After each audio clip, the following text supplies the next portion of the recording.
नमस्कार मित्रों। आज हम बीए द्वितीय वर्ष सेमेस्टर थर्ड पेपर क्रमांक 6 तथा बीकॉम सेकंड ईयर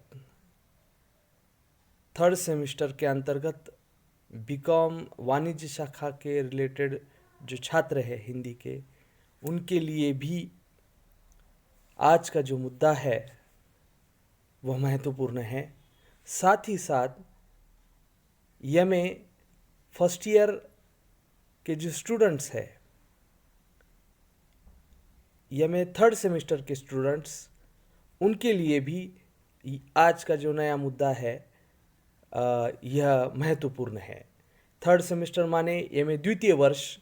मैं यह बताना चाहूँगा कि एमए द्वितीय वर्ष के छात्रों को भी यह मुद्दा महत्वपूर्ण है। उस मुद्दे की प्रथमता चर्चा करने से पहले मैं ये बताना चाह रहा हूँ, ये तीनों बीए हो या एमए हो या बीकॉम हो, इस मुद्दे की जो शुरुआत प्रयोजनमूलक हिंदी या प्रयोजनमूलक भाषा का स्वरूप क्या है, उसका तात्पर्य क्या है, उसकी परिभाषा क्या है, उसकी विशेषताएं कौन कौन सी रही है, इन मुद्दों की चर्चा हम करेंगे। देखिए, प्रथमतः प्रयोजनमूलक भाषा तात्पर्य स्वरूप को हम देखेंगे। प्रयोजनमूलक भाषा से तात्पर्य क्या है, इसकी चर्चा हम प्रमुखता पहले अभी हम करेंगे। देखिए मित्रों, मानव के लिए भाषा या उसके जीवन के लिए भाषा अनिवार्य सामाजिक वस्तु है। इसीलिए भाषा का अस्तित्व सामाजिक प्रयोजनमूलकता पर निर्भर होता है। मानव के सामाजिक जीवन के विभिन्न प्रयोजनों को संप्रेषित करने के लिए भाषा का उदय और विकास हुआ, हम ये देखते हैं। भाषा दो मुख्य आयामों में यह कार्य करती है। एक तो पहला आयाम है सौंदर्य परक और दूसरा जो है वह प्रयोजन परक आयाम है। अब सौंदर्य परक आयाम में क्या होता है ये देखिए। मानव की सौंदर्य परक अनुभूतियों के आलंबन के रूप में भाषा सृजनात्मक होती है, जिसका विकास साहित्य की भाषा के रूप में होता है। यह भाषा कविता, कहानी, नाटक, उपन्यास आदि विभिन्न साहित्यिक विधाओं के रूप में आती है। यह साहित्यिक विधाओं के रूप में उभर कर वह सम्मुख हमारे आती है। यह रहा उसका सौंदर्य परक आयाम। तो इसका प्रयोजन परक आयाम किस प्रकार से होगा, यह भी महत्वपूर्ण है। इसके साथ ही साथ वह देश विदेश अथवा क्षेत्र विशेष के सामाजिक, सांस्कृतिक और धार्मिक मूल्यों को अपने भीतर वह समेटे हुए है। भाषा के प्रयोजन परक आयाम का संबंध हमारी सामाजिक आवश्यकताओं से है। हमारी सामाजिक आवश्यकता भाषा से परिपूर्ण होती है। तो हमारे जीवन की उस व्यवस्था से भाषा का संबंध होने के कारण भाषा प्रकार्यात्मक आयाम का प्रयोग किसी प्रयोजन अथवा विशेष क्षेत्र के संदर्भ में होता है।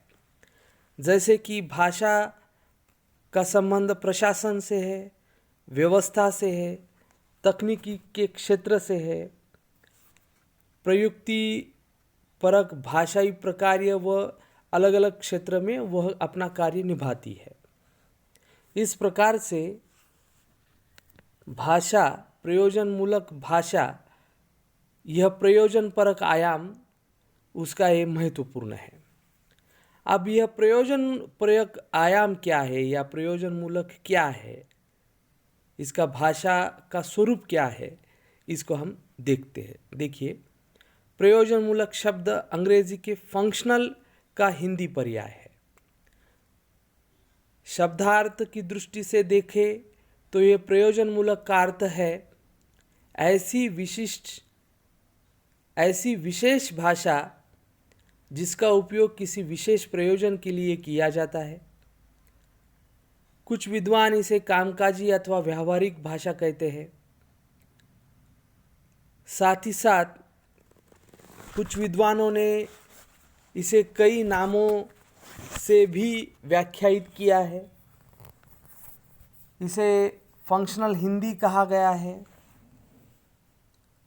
कामकाजी हिंदी कहा गया, हिंदी कर्मिकी कहा गया, व्यावहारिक हिंदी या व्यावसायिक हिंदी कहा गया और ज़्यादातर लोगों ने इसे प्रयोजनमूलक हिंदी के नाम से अपनाया हुआ है। हम यहाँ सामान्य तौर पर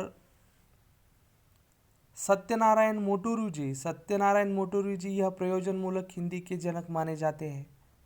उन्होंने अपने कथन में इसके संदर्भ में कहा कि जीवन की आवश्यकताओं की पूर्ति के लिए उपयोग में लाई जाने वाली हिंदी ही प्रयोजनमूलक हिंदी है, ऐसा उनका कहना है। साथ ही साथ डॉक्टर शंकर क्षेम और कंचन शर्मा ने इसे हिंदी कर्मिकी के नाम से संबोधित किया। इनके अनुसार हिंदी कर्मिकी का आधार कर्म विज्ञान है। इसमें पत्रकारिता, अनुवाद, कंप्यूटर प्रोग्रामिंग जैसे अनेक विषय समाहित हो जाते हैं। साथ ही साथ इसके अलग दूसरे जो विद्वान हैं उन्होंने कहा, डॉक्टर नगेंद्र तथा डॉक्टर ब्रजेश्वर वर्मा जी ने प्रयोजनमूलक नाम को सांकेतिक, अर्थगर्भित और उचित बतलाया है। तो इन परिभाषाओं से यह पता चलता है कि हमारे जीवन की आवश्यकताओं की पूर्ति के लिए जो प्रयोग में लाई गई जो हिंदी है वो प्रयोजनमूलक हिंदी ही है।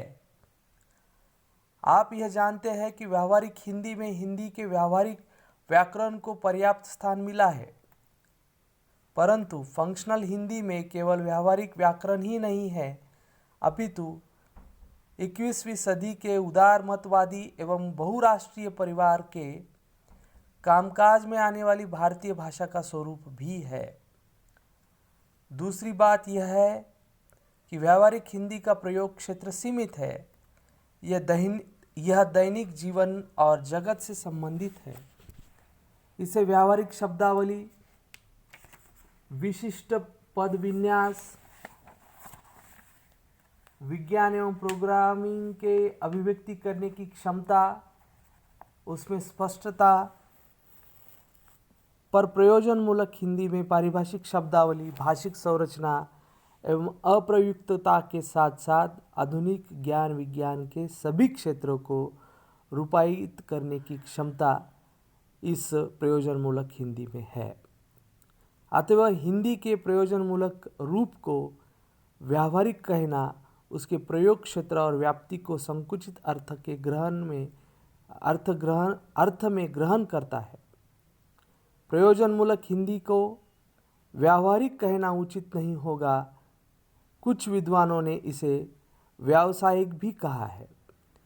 तो हम यहाँ ये कह सकते हैं कि व्यावहारिक आवश्यकताओं की पूर्ति के लिए कई विद्वानों ने कई सारे नामों से इसे उल्लेखित किया हुआ है और उसका विवेचन व्यावहारिक व्यावसायिक दृष्टि से किस तरह से इस प्रयोजनमूलक भाषा का प्रयोग अन्य सभी क्षेत्रों में किया जा रहा है, इसके संदर्भ में उनका फोकस यह रहा है। इसके साथ ही साथ कि प्रयोजनमूलक हिंदी का जो नामकरण है किस प्रकार से हुआ या ये किस प्रकार से रहा, इसके संदर्भ में हम देखेंगे। प्रयोजनमूलक हिंदी के उपरोक्त नामकरण को देखते हुए कहा जा सकता है कि उपरोक्त नामों में प्रयोजनमूलक हिंदी शब्द ही अधिक सार्थक, सटीक एवं उपयुक्त है। प्रयोजनमूलक शब्द प्रयोजन शब्द के मूलक प्रत्यय लगाने से बना है। प्रयोजन से तात्पर्य है उद्देश्य और मूलक से तात्पर्य है आधारित।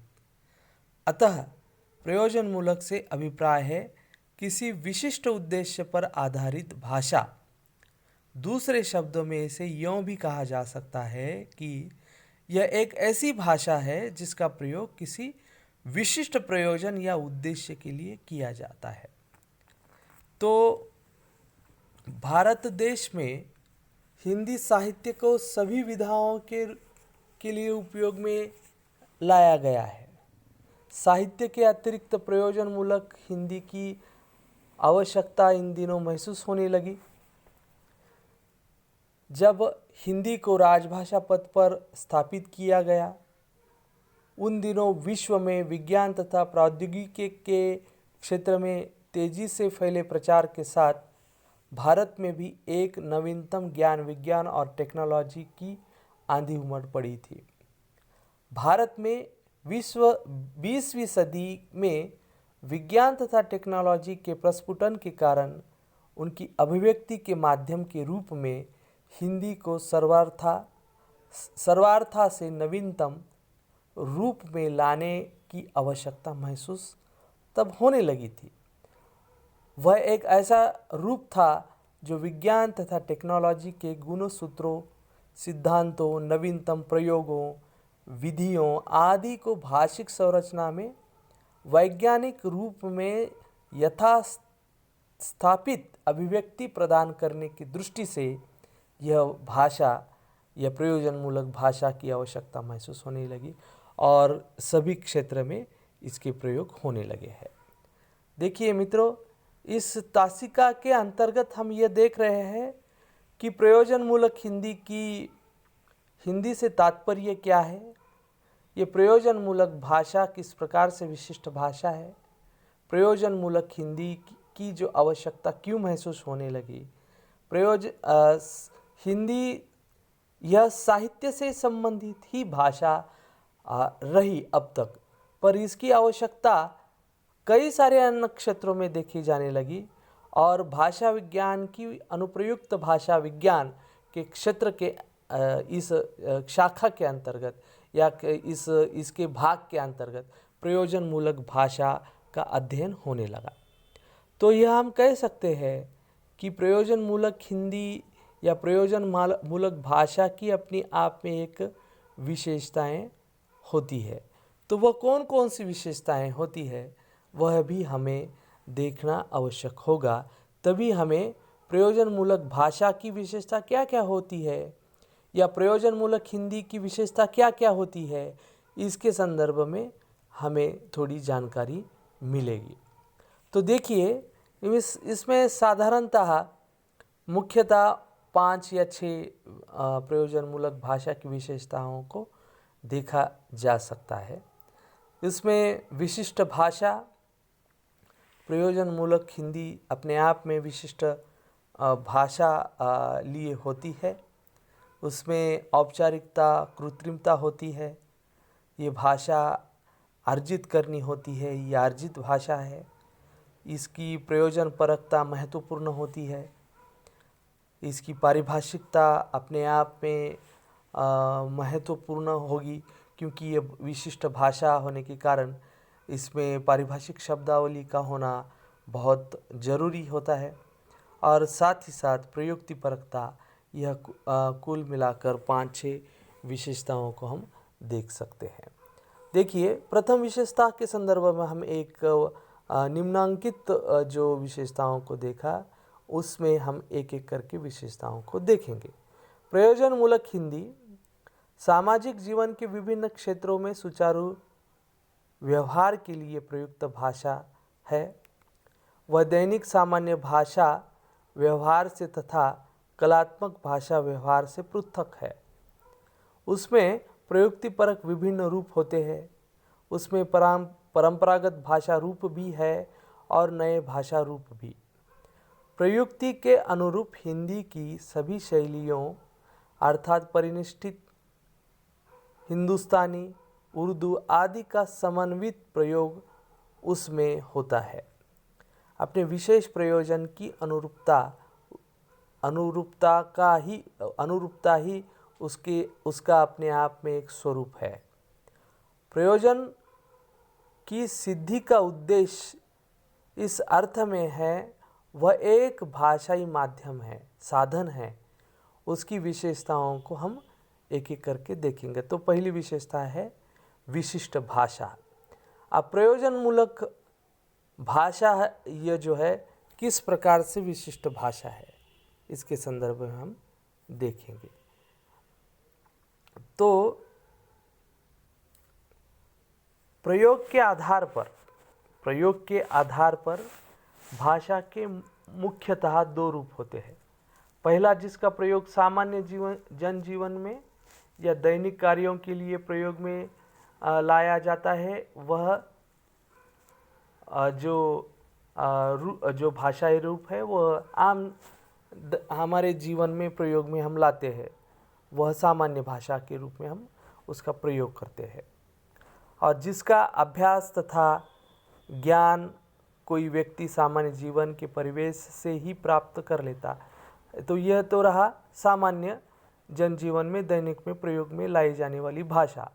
तो दूसरा रूप इसका जो सामान्य जीवन के संदर्भ से भिन्न किन्हीं विशेष द्वारा प्राप्त किया जाता हो, इसी दूसरे रूप को प्रयोजन मूलक भाषा कहा जाता है। यह भाषा तथ्यपरक अर्जित परिवेश होती है। विशिष्ट प्रयोजनों में विशिष्ट वर्ग द्वारा विशिष्ट लक्ष्य प्राप्ति के लिए प्रयोग में की जाती है या उपयोग में लाई जाती है, और इसका निर्धारण अर्जित करना पड़ता है। इसकी शब्दावली और संरचना अपने आप में विशिष्ट होती है। तो यह इस विशेषता के अंतर्गत, विशिष्ट भाषा के अंतर्गत, यह अपने आप में एक अलग विशेषता लिए होती है। दूसरा जो है कृत्रिमता या औपचारिकता। सामान्य भाषा तथा प्रयोजन मूलक भाषा में यह अंतर है कि सामान्य भाषा सहज रूप में विकसित होती है और प्रयोजन मूलक भाषा सप्रयास विकसित की जाती है। इसका उदाहरण हम ले ले तो सामान्य भाषा में हम कहेंगे, उदाहरण देखिए, यह पत्र सभी को देखने के लिए भेजो। ये सामान्य भाषा में इसका एक वाक्य है। तो इसी प्रयोजन मूलक हिंदी के अंतर्गत पत्र अवलोकनार्थ प्रेषित करे, इस प्रकार से इसकी भाषा जो है, यह भाषा थोड़ी सी सरल स्पष्ट है, सारगर्भित है। इसमें किसी भी प्रकार की इसमें कृत्रिमता और औपचारिकता का संबंध इसमें अभिप्रेत हो रहा है। इसीलिए इस भाषा की या प्रयोजन मूलक भाषा की यह एक महत्वपूर्ण विशेषता के रूप में हम देख सकते हैं। उसी के साथ साथ अर्जित भाषा। सामान्य भाषा को सीखने के लिए कुछ सहज हम वो सीखते हैं, कोई भी जो भाषा है। प्रयोजन मूलक भाषा उसका जो अगला कदम है, प्रयोजन मूलक भाषा अर्जित होती है और सप्रयास उसे सीखना पड़ता है। इसी के साथ साथ अगला जो मुद्दा है प्रयोजन परकता। प्रयोजन मूलक भाषा का स्वरूप प्रयोजन परक होता है। ये भाषाई स्वरूप और सामाजिक आवश्यकताओं को पूरा करने के लिए विशेष रूप में प्रयुक्त होता है। यह उसकी विशेषता भी है और सीमा भी।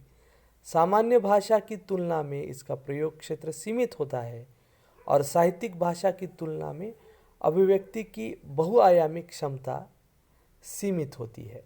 इसीलिए इसकी प्रयोजन परकता में अपने आप में यह एक विशेषता लिए हुए हम देख सकते हैं। अगला मुद्दा जो है वो उसकी विशेषता के अंतर्गत हम देखेंगे पारिभाषिकता। संदिग्धता तथा अस्पष्टता, अनेकार्थकता का प्रयोग प्रयोजन मूलक भाषा में नहीं होता। विविध प्रयोजनों की यह भाषा कार्यालय से जुड़ी होगी, बैंकिंग से जुड़ी होगी, विज्ञान, तकनीकी, इंजीनियरिंग, मेडिकल आदि विषयों के तथा कार्यक्षेत्रों में अपनी पारिभाषिक शब्दावली के साथ प्रयुक्त यह भाषा में पारिभाषिक शब्दावली के शब्द उसमें होते हैं। इस दृष्टि से प्रयोजनमूलक हिंदी की कई सारी यह विशेषताओं को हम देख सकते हैं कि अपने आप में यह विशेषता लिए हुए अगर ये सभी विशेषताएं अगर होगी तो वह प्रयोजनमूलक भाषा की विशेषताएं हम कह सकते हैं। इसमें लास्ट जो अंतिम मुद्दा है प्रयुक्तिपरकता, इसके संदर्भ में हम देखेंगे भिन्न कार्य क्षेत्रों के लिए जिन भाषा रूपों का प्रयोग किया जाता है उन्हें प्रयुक्ति कहा जाता है। जैसे कि डॉक्टर कृष्ण कुमार गोस्वामी ने स्पष्ट किया है कि वस्तुतः भाषा अपने आप में समरूपी होती है, परंतु प्रयोग में आने पर वह विषमरूपी बन जाती है। इस तरह से प्रयोजनमूलक हिंदी प्रयोजनपरक विभिन्न भाषा रूपों को समन्वित संज्ञा है। तो इस दृष्टि से अपने आप में प्रयोजनमूलक भाषा की यह विशेषताओं को सामान्य तौर पर हम देख सकते हैं। इसके अगले मुद्दे के अंतर्गत हम प्रयोजनमूलक हिंदी के विभिन्न रूप किस प्रकार से है इसकी चर्चा हम करेंगे। साथ ही साथ प्रयोजनमूलक हिंदी की भाषा किस प्रकार से होती है इसकी और प्रयोजनमूलक हिंदी की आवश्यकता के रूप में भी उसकी इन मुद्दों की भी चर्चा हम अगले तासिका में या अगले वीडियो में मैं करा के आपको उसके परिचित करा कर दे रहा हूँ। अब तक के लिए धन्यवाद। अगले तासिका में अगला भाग देखा जाए। धन्यवाद।